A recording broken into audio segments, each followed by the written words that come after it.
Hello मेरे प्यारे बच्चों, मैं कुलदीप शर्मा आपके साथ केएस इंस्टीट्यूट के लाइव ऐप पर। आज हम करेंगे अल्कोहल, फिनोल्स एंड ईथर का नेक्स्ट लेक्चर नंबर 14। और इसके बाद केवल एक लेक्चर हो रहेगा, देन ये चैप्टर हो जाएगा फिनिश्ड। उसके बाद हम करेंगे aldehyde, ketones and carboxylic acids, amines and biomolecules. तो मेरे प्यारे बच्चों, मुझे केवल आप एक मंथ दीजिए, अक्टूबर में आपका सिलेबस कंप्लीट करा दूंगा मैं। और सिलेबस कंप्लीट कराने के बाद सारे क्वेश्चंस कराऊंगा वन बाय वन, एनसीईआरटी के इन टेक्स्ट एक्सरसाइज, और अपनी तरफ से अलग से क्वेश्चंस भी कराऊंगा, जिससे कि आपकी ऑर्गेनिक केमिस्ट्री बहुत अच्छी हो जाएगी। तो आप बिल्कुल भी टेंशन मतलब, भरोसा करो मुझ पर, ऑर्गेनिक केमिस्ट्री आपकी बेस्ट हो जाएगी। बस जैसे जैसे मैं पढ़ा रहा हूँ धीरे धीरे आप करते चले जाओ, कंसिस्टेंसी के साथ रोज एक लेक्चर देखते चले जाओ साथ के साथ। जैसे आज ही लेक्चर अपलोड होगा तो आप आज ही देखना, उसे नेक्स्ट डे के लिए डिले मत करना। तो आज हम करेंगे ईथर्स। मैंने ईथर्स का एक लेक्चर ऑलरेडी अपलोड कर दिया था, आप देख लेना, लेक्चर नंबर 13 आ चुका है। उसमें बताया था मैंने ईथर्स क्या है। तो ईथर्स वो है जिसमें ऑक्सीजन एटम दो एल्काइल ग्रुप के साथ या रेल ग्रुप के साथ बॉन्डेड होंगे।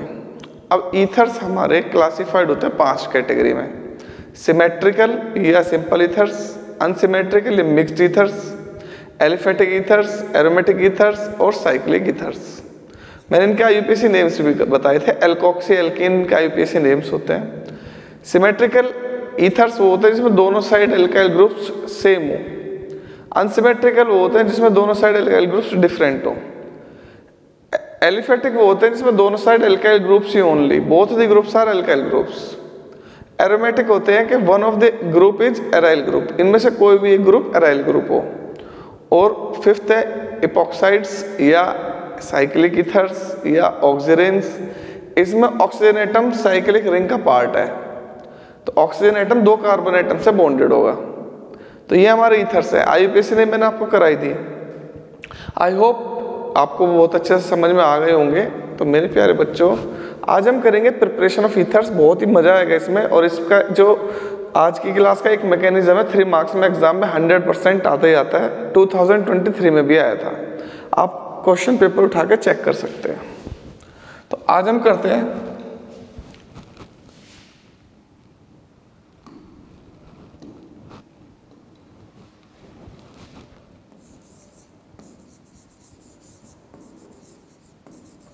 Preparation of ethers. ज्यादा मेथड्स नहीं है इसके, 3 मेथड्स है बस। तो first method, by the acid dehydration of alcohols के एसिड डिहाइड्रेशन से। तो कैसे बनाएंगे अल्कोहल के डिहाइड्रेशन से? मैंने ऑलरेडी करा चुका हूं आपको कि अल्कोहल के डिहाइड्रेशन से हमारे 2 प्रोडक्ट बन जाते हैं। जैसे ये है हमारा अल्कोहल, इथेनॉल ले लिया मैंने, और जैसे ये है मेरा अल्कोहल, ये भी इथेनॉल है। अब अगर मैं इसको हीट करूं 443 केल्विन टेम्परेचर पर, H2SO4 एज कैटलिस्ट के प्रेजेंस में, तो ये बन जाएगा एल्कीन। इसका भी मैकेनिज्म मैं ऑलरेडी करा चुका हूं और ये भी काफी इंपॉर्टेंट है। लेकिन हम करेंगे ईथर्स की प्रिपरेशन। तो ईथर्स की प्रिपरेशन होती है 413 केल्विन पर in the presence of H2SO4। तो ये बन जाएगा CH3 CH2O CH2 CH3 plus H2। तो यहाँ ईथर्स इसलिए बनता है क्योंकि यहाँ डिहाइड्रेशन होता है फ्रॉम 2 मॉलिक्यूल्स, 2 मॉलिक्यूल से डिहाइड्रेशन हो जाता है। तो ये तो एल्कीन वाला है, इसकी जरूरत नहीं है, हमें इसे लिखने की जरूरत नहीं है। लिखना चाहते तो लिख लो, लेकिन हम तो इसको यूज करेंगे। तो होता कैसे डिहाइड्रेशन? ये देखो 2 मॉलिक्यूल्स है अल्कोहल के।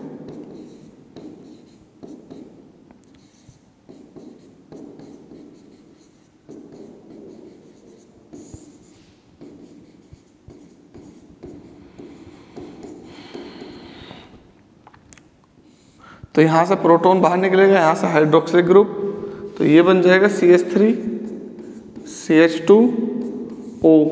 ये रहा पर एल्कोक्साइड इथोक्साइड ग्रुप, और ये इथाइल ग्रुप, तो ये बन जाएगा तुम्हारा diethyl ether, diethyl ether. IUPAC name है इसका इथॉक्सी इथेन, इथॉक्सी इथेन। तो कैसे बनाएंगे देखो,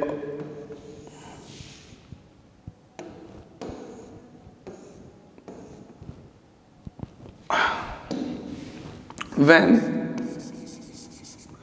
ethanol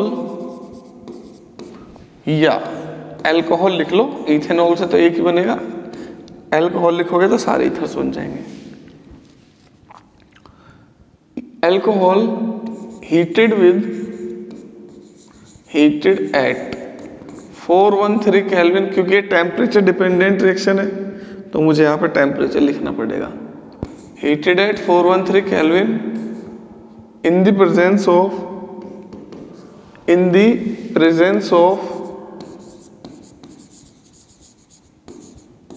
presence of H2SO4 as catalyst, then ethers are formed. Ethers are, ये फर्स्ट मेथड है, formed, ethers बनेगा। तो ये है मेरे पास, चलो इथेनॉल ही ले लेता हूं मैं। तो इथेनॉल को H2SO4 के प्रेजेंस में हीट कर दो 413 केल्विन पर, तो ये बन जाएगा CH3 CH2O CH2 CH3 plus H2O। ठीक है बेटा। अब एग्जाम में आ जाता है इसका मैकेनिज्म भी लिखो, mechanism, right the mechanism of this reaction. तो एसिड डिहाइड्रेशन के सारे ही इंपोर्टेंट दोनों के दोनों, और एक एल्कीन का हाइड्रोलाइसिस भी। तो दिस इन्वॉल्व्स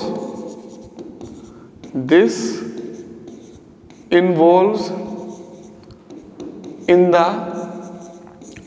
फॉलोइंग 3 स्टेप्स। तो 3 स्टेप में बनता है इससे ईथर। स्टेप फर्स्ट, पहले स्टेप में क्या होता है? पहले स्टेप में होता है प्रोटोनेशन ऑफ इथेनॉल, या प्रोटोनेशन ही लिख लो बस। सो ethanol undergoes protonation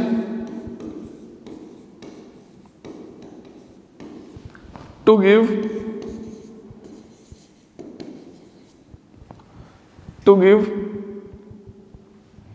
protonated alcohol, protonated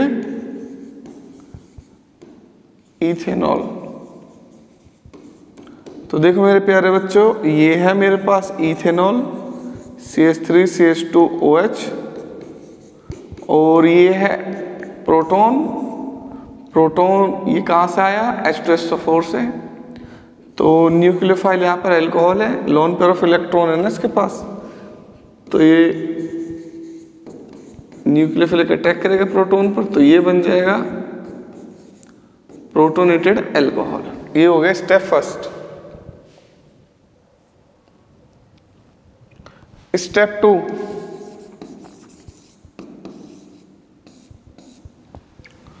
formation of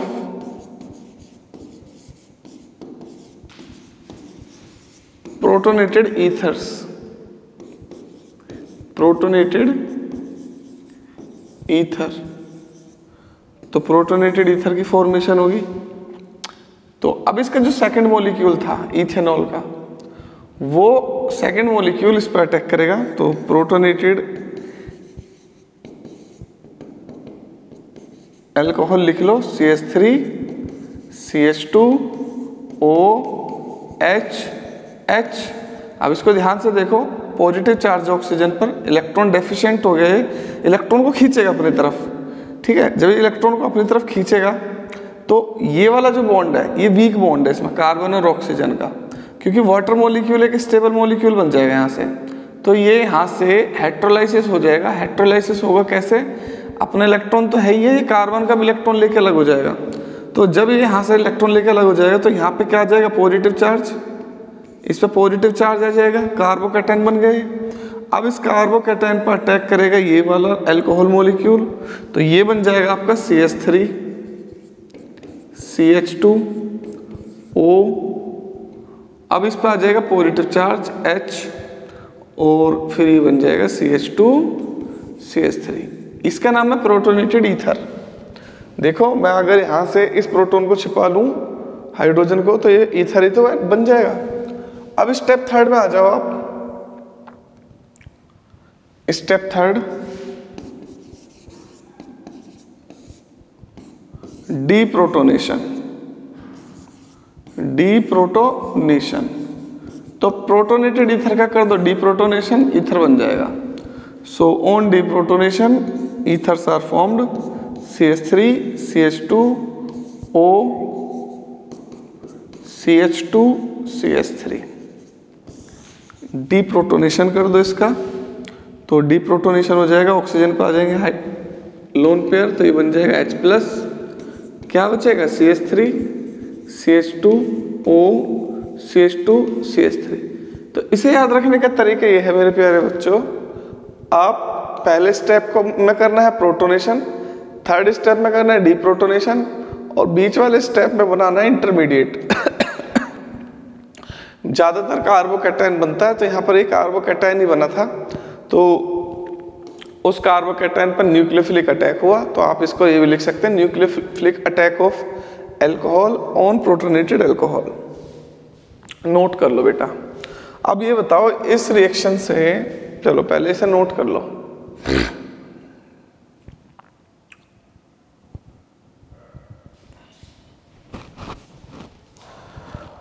और यार हिम्मत मत हारो, ऑर्गेनिक केमिस्ट्री में मैं आपके साथ तो खड़ा हुआ हूँ, फिर किस चीज का डर है आपको? बिल्कुल भी परेशान मत हो, इसी मंथ के अंदर अंदर आप ऑर्गेनिक केमिस्ट्री में परफेक्ट हो जाओगे। हर चैप्टर में, हर क्वेश्चन में किसी भी तरीके की कोई प्रॉब्लम नहीं आएगी। अभी एग्जाम्स बहुत दूर हैं, बस अभी से तैयारी करनी स्टार्ट कर दो। ये मत सोच लेना कि एग्जाम टाइम में पढ़ लेंगे ऑर्गेनिक केमिस्ट्री एग्जाम टाइम में तैयार नहीं होती है, ठीक है? तो मेहनत करनी यहाँ पे स्टार्ट करो। मैं आपकी रिस्पॉन्सिबिलिटी लेता हूँ बिल्कुल अच्छे से। सारा सिलेबस करा दूंगा अक्टूबर में ही, और फिर क्वेश्चंस कराऊंगा 2-3 महीने बहुत बढ़िया तरीके से। अब आप सरेंडर मत करो ऑर्गेनिक केमिस्ट्री के साथ। जब हम किसी काम को करते हैं ना स्टार्ट, तो शुरू में वो डिफिकल्ट लगता ही है। अब जब आप मेहनत करोगे, जब आप उसमें इन्वॉल्व हो जाओगे, आपको वो इजी लगने लगेगा। शुरुआत हमेशा मुश्किल ही होती है, उसके बाद वो इजी लगने लगता है। तो जब तक शुरुआत नहीं करोगे, मेहनत नहीं करोगे, तो आपको कैसे पता चलेगा? तो सरेंडर मत करो पहले से पहले कि हम ऑर्गेनिक केमिस्ट्री पेपर में करेंगे नहीं, केवल इनऑर्गेनिक केमिस्ट्री करेंगे, फिजिकल करेंगे। ऐसा मत करो। आप ऑर्गेनिक केमिस्ट्री को पढ़ना स्टार्ट करो अच्छे से। मैंने जो रूल्स बताए हैं, जो मैं लेक्चर्स डाल रहा हूँ, आप फॉलो तो करो। एक बार चेंज अपने आप देख लेना, आप अपने अंदर आप एक बार फॉलो करो। कोई भी काम जब तक डिफिकल्ट है, जब तक हम उसमें अपना एफर्ट्स नहीं डालते। जैसे हम अपने एफर्ट डालने लगते हैं, रिजल्ट हमें अपने आप दिखाई देने लगते हैं। तो एफर्ट डालो, आप अपनी तरफ से मेहनत करो। आपका काम है मेहनत करना, ठीक है? फल की इच्छा मत करो, फल आपको जरूर मिलेगा, वो भी बहुत अच्छा मिलेगा।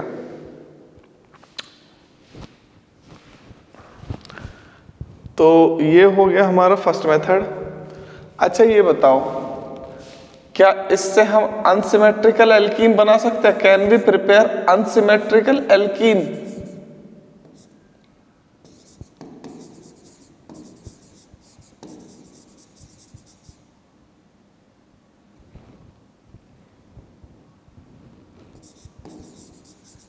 So answer is no.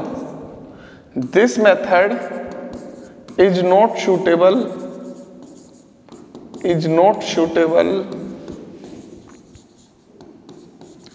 to prepare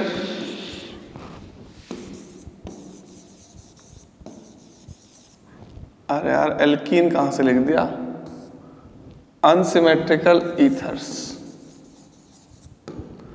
So this method is not suitable to prepare unsymmetrical ethers. Unsymmetrical ethers वो होते हैं जिसमें दोनों साइड एल्काइल ग्रुप डिफरेंट हो। तो यहाँ डिफरेंट नहीं आएंगे, यहाँ सेम ही आएंगे। अब जैसे मान लो मैंने इसकी रिएक्शन करा दी CH3OH की H2SO4 की प्रेजेंस में 413 केल्विन पर, तो ये प्रोडक्ट बन जाएगा CH3OCH3 प्लस H2O। अब अगर मैंने रिएक्शन करा दी CH3CH2OH की तो क्या बनेगा CH3CH2OCH2CH3। देखो ये भी सिमेट्रिकल है, दोनों साइड सेम है, मिथॉक्सी मीथेन इथॉक्सी ईथेन।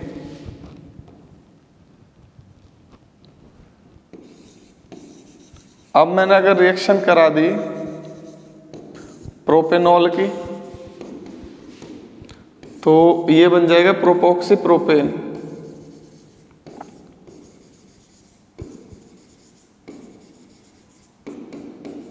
तो ये भी सिमेट्रिकल है, देखो 3 कार्बन इधर है और 3 कार्बन इधर है। तो ये अनसिमेट्रिकल के लिए सूटेबल नहीं है, ये सिमेट्रिकल के लिए सूटेबल है। अगर हम यहाँ पर अनसिमेट्रिकल बनाने की कोशिश करेंगे तो बहुत सारे कंपाउंड्स का मिक्सचर बन जाएगा जो कि बहुत ज़्यादा डिफिकल्ट है सेपरेट करने, ठीक है ना। हाँ, अब आप जब लोगे इससे, मान लो आपने मिक्सचर ले लिया इथेनॉल का और मीथेनॉल का, तो प्रोपोक्सी इथॉक्सी प्रोपेन भी बन जाएगा, इथॉक्सी इथेन भी बन जाएगा, प्रोपोक्सी प्रोपेन भी बन जाएगा, बहुत सारे मिक्सचर्स बन जाएंगे। तो ये मेथड सूटेबल नहीं है। नंबर 2, फ्रॉम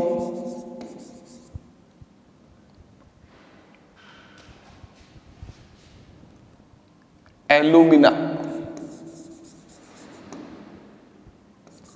एलुमिना एलुमिना होता है Al2O3।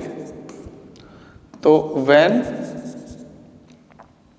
अल्कोहल, यही सेम रिएक्शन है, ये करा चुका हूं ऑलरेडी पहले ही। When alcohol heated at 250 degree Celsius in the presence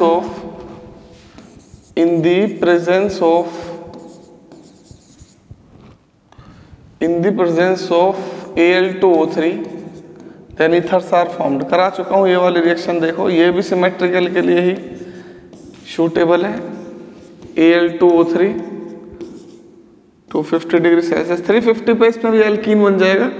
ये भी सेम रिएक्शन है पीछे वाली, बस इसमें H2SO4 की प्लेस पर Al2O3 है, कर लो नोट। थर्ड रिएक्शन बहुत ज्यादा इंपॉर्टेंट है, बहुत ही ज्यादा, सबसे ज्यादा इंपॉर्टेंट है थर्ड रिएक्शन। उसका नाम है from Williamson ether synthesis, from Williamson ether synthesis. और वो मैं करा चुका था हेलोल्केन्स की केमिकल रिएक्शंस के अंदर। उसमें न्यूक्लियोफिलिक सब्स्टिट्यूशन होता है एल्कोक्साइड से हेलोल्केन का, हेलोल्केन पर। चलो देखो नंबर 3,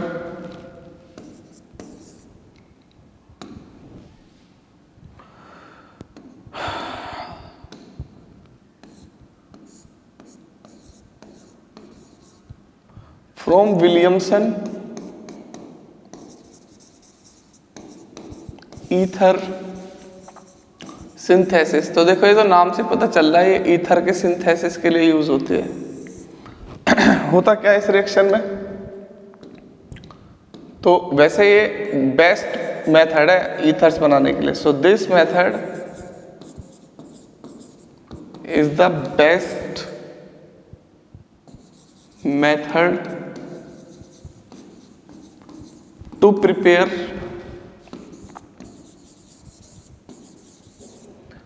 ईथर्स। वाई, क्यों है ये बेस्ट मेथड? क्योंकि इससे हम अनसिमेट्रिकल भी बना सकते हैं। So we can prepare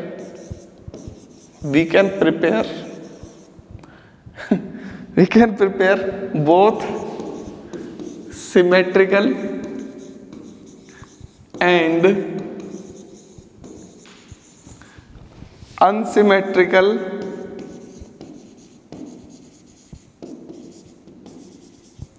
ethers. तो इससे हम सिमेट्रिकली बना सकते हैं और अनसिमेट्रिकली बना सकते हैं, लेकिन इसमें है कंडीशन अप्लाई। कंडीशन अप्लाई ऐसे ही नहीं बना सकते कि नॉर्मली उठा के किसी का भी कुछ बना देंगे, नहीं।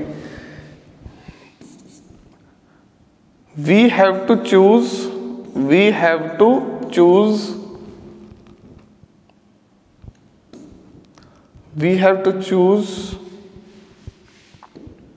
suitable reactants। ये कंडीशन है, हमें suitable reactants को चूज करना पड़ेगा यहाँ पर अगर मुझे बनाना है इससे। सेकंड, थर्ड, इससे आप ये भी बना सकते हो कि वहां तो हम इसे प्राइमरी बनाओगे, लेकिन यहाँ पर तो हम सेकेंडरी टर्शियरी ईथर्स भी बना सकते हो। सो वी कैन प्रिपेयर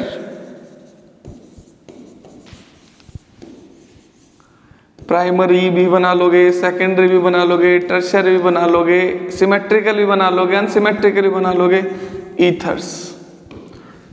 ठीक है, अब देखो है क्या इस रिएक्शन में। तो इस रिएक्शन को देखो, बहुत मजा आएगा इसमें। तो when sodium एल्कोक्साइड्स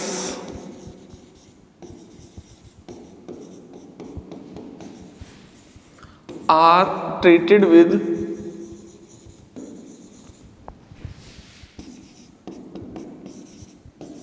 alkyl halides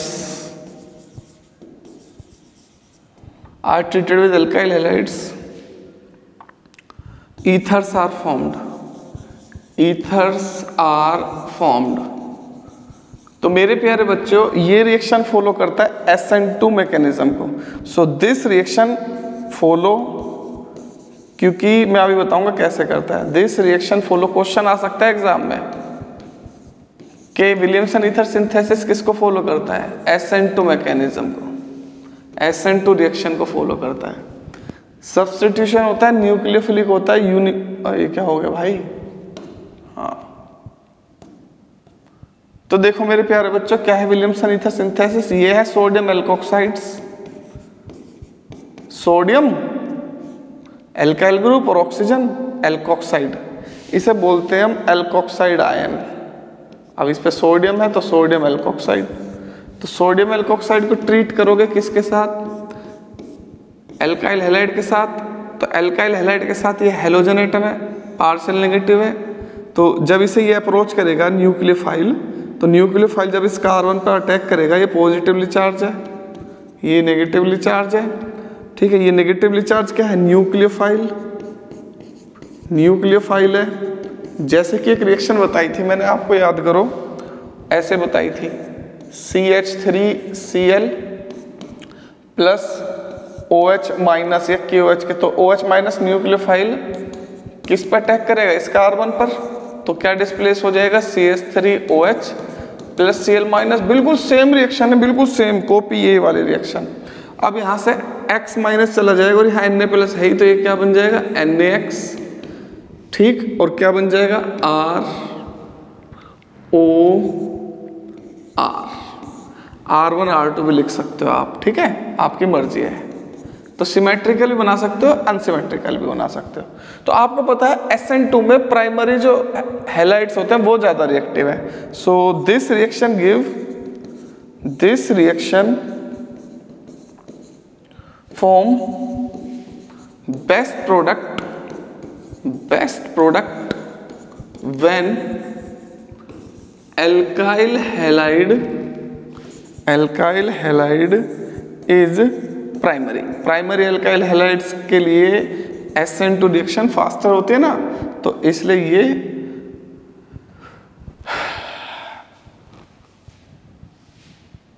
when alkyl halide is primary alkyl halide के लिए ज़्यादा सूटेबल है। तो देखो भाई, ये है सोडियम मिथॉक्साइड, इसकी रिएक्शन कर दी मैंने मिथाइल क्लोराइड के साथ। तो भाई ये यहाँ से सेपरेट हो जाएगा, मिथॉक्साइड इस पर अटैक करेगा, तो ये बन जाएगा CH3O प्लस NaCl। कौन सा मैकेनिज्म फॉलो करेगा? SN2। Single step, transition state तो बनेगी, क्योंकि ये अप्रोच करेगा इससे, ये बॉन्ड ब्रेक होता चला जाएगा, ये बॉन्ड फॉर्म होता चला जाएगा। अब मुझे बनाना हो, मान लो अनसिमेट्रिकल बनाना है इससे, ठीक है, तो आप ले लो यहाँ पर CH3, CH2। जो चेंज करना है एल्कोक्साइड में करो, उसमें चेंज करने की जरूरत नहीं है क्योंकि वो प्राइमरी है, और प्राइमरी में भी वो मिथाइल है तो बहुत ज़्यादा रिएक्टिव है। सबसे ज़्यादा रिएक्टिव होता है मिथाइल। ऑर्डर ये होता है SN2 का, मिथाइल हैलाइड सबसे ज़्यादा reactive, then primary, then secondary, then tertiary. ये होता है SN2 का ऑर्डर। अब देखो भाई बिल्कुल सेम, सोडियम मिथॉक्साइड इस पर अटैक करेगा, क्या बन जाएगा CH3 CH2O CH3 plus NaCl। तो देखो सिमेट्रिकल भी बन गया, दोनों साइड CH3 है, अनसिमेट्रिकल भी बन गया, एक साइड मिथाइल है एक साइड इथाइल है। तो सिमेट्रिकल भी बना लिया, अनसिमेट्रिकल भी बना लिया। नेक्स्ट नोट, ये नोट है जितने भी मैं एरो बना के लिख रहा हूं। वी कैन प्रिपेयर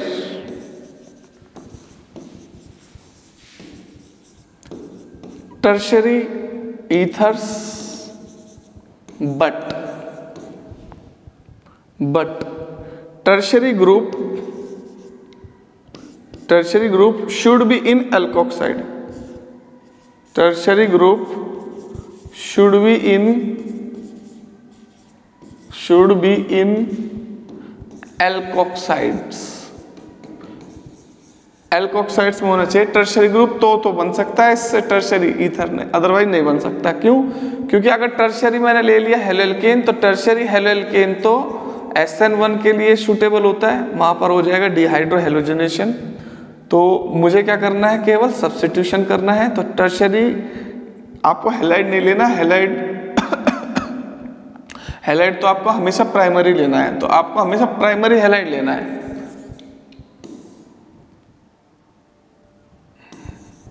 तो प्राइमरी हेलाइड लो भाई, ये ले लिया मैंने CH3Cl, और ये क्या है मेरा टर्शरी एल्कोक्साइड। तो टर्शरी एल्कोक्साइड है, करो भाई फिर रिएक्शन मजे से, ये बन जाएगा मेरे पास, ये है, इसको बोलते हैं tertiary butoxide.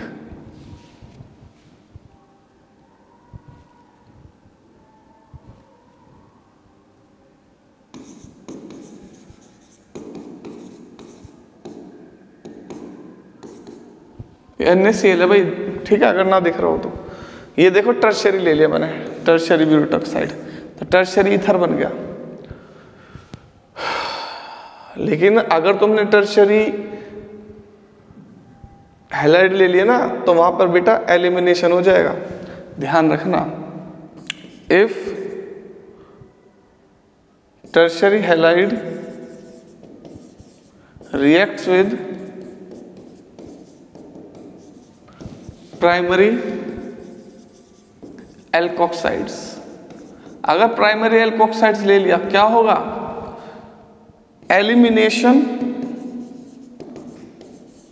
Elimination competes over substitution. तो सब्स्टिट्यूशन को कंपीट्स कर जाएगा एलिमिनेशन, तो प्रोडक्ट क्या बनेगा, प्रोडक्ट बनेगा ये। अब देखो मजा आएगा। लो भाई मैंने ले लिया ये CH3Cl प्लस, और यहाँ पे ले लिया मैंने एल्कोक्साइड। अब ये जो प्राइमरी एल्कोक्साइड है ये है स्ट्रॉन्ग बेस है, तो जब ये यहाँ से निकलेगा तो स्टेबल कार्बोकेटाइन बना लेगा। अब ये रिएक्शन SN1 के अकॉर्डिंग होने लग जाएगी, तो सब्स्टिट्यूशन नहीं होगा। स्ट्रॉन्ग बेस होने की वजह से ये क्या काम करेगा, यहाँ से Cl निकल जाएगा NaCl के साथ, ठीक है, Cl NaCl, ये स्ट्रॉन्ग बेस किसी भी एक बीटा हाइड्रोजन का एलिमिनेशन कर देगा, तो ये बन जाएगा आपका C2H5OH, C2H5O- और H+, तो ये बनेगी तुम्हारी एल्कीन। तो आपको चाहिए था ether, but product is alkene, two methyl propene बनेगा प्रोडक्ट, 2-मिथाइल प्रोपीन। तो याद रखना टर्शरी हैलाइड नहीं होना चाहिए, हैलाइड हमेशा प्राइमरी होना चाहिए अगर आपको ईथर बनाना है। तो ये नोट कर करके लिखो सारे पॉइंट, ठीक है। तो प्राइमरी हैलाइड होना चाहिए हमेशा अगर टर्शरी बनाना है। तो सिमेट्रिकल अनसिमेट्रिकल में कोई प्रॉब्लम नहीं है, आसानी से बन जाएंगे। सेकंड पॉइंट ये हो गया। तो क्या हम इससे एरोमेटिक ईथर्स बना सकते हैं? Yes, we can prepare we can prepare mono aryl ethers, mono aryl ethers बना सकते हो आप, but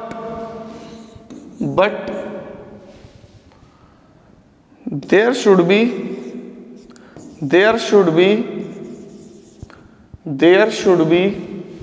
sodium phenoxide with alkyl halide. मतलब कहने का क्या है, मतलब समझा करो, केमिस्ट्री समझने की है। ऑर्गेनिक केमिस्ट्री में कभी भी रटने की कोशिश मत करना। जिस दिन रटना स्टार्ट कर दोगे उस दिन सब बेकार हो जाएगा। हमेशा समझो कॉन्सेप्ट को, चल क्या रहा है, ये सब समझने का है। मुझे बिल्कुल भी कुछ भी याद नहीं है, मैं लिटरली बता रहा हूँ, मुझे कुछ भी याद नहीं है। मैंने बस समझा हुआ है कि कब क्या होता है, कैसे होता है, न्यूक्लियोफाइल कौन है, इलेक्ट्रोफाइल कौन है, होमोलाइसिस क्या होता है, हेटेरोलाइसिस क्या होता है, प्रोटोनेशन क्या होता है, डीप्रोटोनेशन, ये सारी चीजें आपको पता होंगे। आप बहुत अच्छे से ऑर्गेनिक केमिस्ट्री सीख जाओगे। कुछ भी नहीं है इसके अंदर, आप मेहनत करो, सब होता चला जाएगा। अक्टूबर के अंदर आप एक्सपर्ट हो जाओगे, आप देखना बहुत जल्दी। तो अब देखो मेरे पास एक ये है और ये हेलोएल्केन और हेलोएरीन, और दूसरा मेरे पास है ये CH3CH2O-Na+। तो क्या प्रोडक्ट बन जाएगा? नो। क्यों? क्योंकि वो है हेलोएरीन और वो न्यूक्लियोफिलिक सब्स्टिट्यूशन के लिए क्या है? Less reactive. So it is less reactive towards nucleophilic substitution. Nucleophilic substitution ही नहीं होता इसका, न्यूक्लियोफिलिक सब्स्टिट्यूशन इसका होता है electrophilic substitution. Why nucleophilic substitution क्यों नहीं होता? क्योंकि रेजोनेंस की वजह से हेलोजन और कार्बन के बीच में होता है double bond character. So due to double bond character between carbon and halogen. ठीक है, तो भाई इसका न्यूक्लियोफिलिक सब्स्टिट्यूशन होगा नहीं। जब न्यूक्लियोफिलिक सब्स्टिट्यूशन नहीं होगा तो रिएक्शन भी कहाँ होगी? मतलब ये क्लोरीन बॉन्ड ब्रेक ही नहीं होगा। जब क्लोरीन बॉन्ड ब्रेक नहीं होगा, प्रोडक्ट कैसे बना दोगे आप? तो आपकी हिम्मत कैसे हुई ये काम करने की? तो अगर मैं यहां पर ले लूं ये और इसके रिएक्शन करा दूं CH3Cl के साथ, क्या होगा? बिल्कुल प्रोडक्ट बनेगा 100%। तो ये हो जाएगा न्यूक्लियोफिलिक सब्स्टिट्यूशन। न्यूक्लियोफाइल इसको सब्स्टिट्यूट कर देगा, तो ये बन जाएगा आपका एरोमेटिक ईथर, वो भी मोनो एराइल ईथर। कौन सा ईथर बन जाएगा? Mono aryl ether. तो डाई एराइल ईथर भी नहीं बना सकते हम इससे। इसका नाम है एनीसोल, याद रखना, इसका नाम है एनीसोल। इसी की प्रिपरेशन करेंगे आगे। मिथॉक्सी बेंजीन इसका कॉमन नेम है, यूपीएससी नेम है। तो क्या इससे डाई एराइल बना सकते हैं हम इससे? क्या ये रिएक्शन पॉसिबल है? क्या ये रिएक्शन पॉसिबल है? डाई एराइल ईथर बन सकता है?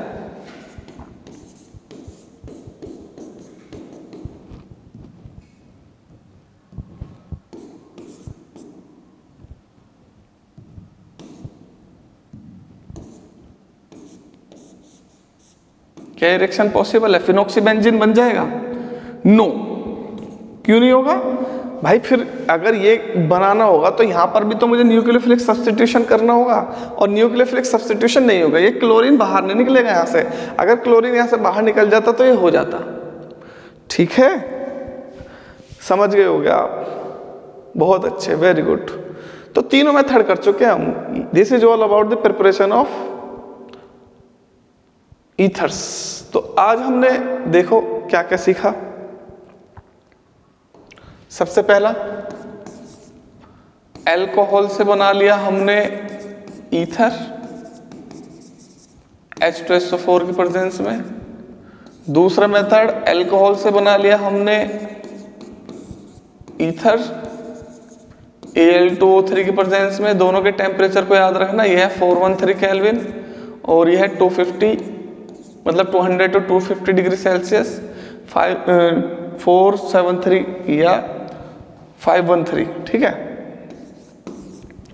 केल्विन। अब तीसरा है सोडियम एल्कोक्साइड्स के साथ ट्रीटमेंट एल्काइल हैलाइड का, ये बन जाएगा ROR प्लस NaX। याद रखना इन दोनों से केवल सिमेट्रिकल बनेगा, इससे सिमेट्रिकल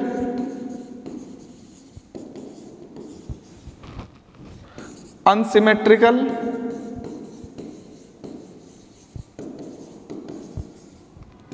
प्राइमरी सेकेंडरी टर्शरी कैसे भी ईथर्स बन जाएंगे। एक चीज तो भूल ही गया, एरोमेटिक ईथर्स।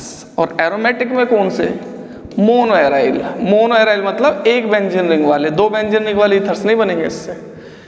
अब क्या नहीं बन सकते, कब नहीं बन सकते? तो RX शुड बी प्राइमरी,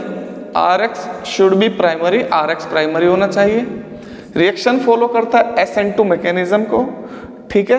और अगर आपने RX ले लिया टर्शरी तो प्रोडक्ट विल बी एल्कीन, और अगर आपने ले लिया एरोमेटिक हैलाइड तो there is no product. Halide होना चाहिए ऑलवेज एल्कोक्स प्राइमरी विद एलिफेटिक हैलाइड होना चाहिए हमारा। एरोमेटिक न्यूक्लियोफिलिक सब्स्टिट्यूशन में पार्टिसिपेट नहीं करते क्योंकि वहां पर Cl- नहीं निकलेगा।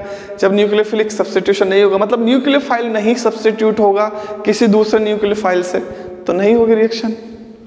आई होप समझ गए होंगे। बहुत अच्छा रहा ये लेक्चर, मजा आ गया होगा आपको, अच्छे से समझ में आ गया होगा कि कैसे हम करते हैं प्रिपरेशन ईथर्स का। तो मेरे प्यारे बच्चों, वीडियो को शेयर कर देना और ज़्यादा से ज़्यादा बच्चों तक पहुंचाओ इसे, जिससे कि सबको बेनिफिट मिल सके। और आपके सपोर्ट की वजह से बहुत अच्छा रेस्पॉन्स मिल रहा है, वॉच टाइम भी बहुत अच्छा हो गया है। नहीं तो मैं तो स्टार्टिंग में डीमोटिवेट हो चुका था बहुत बुरी तरीके से, मतलब जब तक ऑर्गेनिक केमिस्ट्री स्टार्ट नहीं की थी ना उससे पहले। ऑर्गेनिक केमिस्ट्री स्टार्ट करने के बाद तो मजा आ रहा है पूरा। 2 चैप्टर हो गए हमारे, कल लास्ट लेक्चर आ जाएगा इस चैप्टर का, और मैं कल ना क्वेश्चंस भी कराऊंगा इसके साथ साथ हर लेक्चर में। आज थोड़ा सा टाइम कम है, कल से मैं हर लेक्चर में क्वेश्चंस कराऊंगा आपकी, और अच्छी हो जाएगी केमिस्ट्री, ठीक है। तो मेरे प्यारे बच्चों, टेंशन मत लो, बहुत अच्छे से हो जाएगी आपकी केमिस्ट्री। मेहनत करते रहो मेरे साथ। Thank you so much, God bless you all.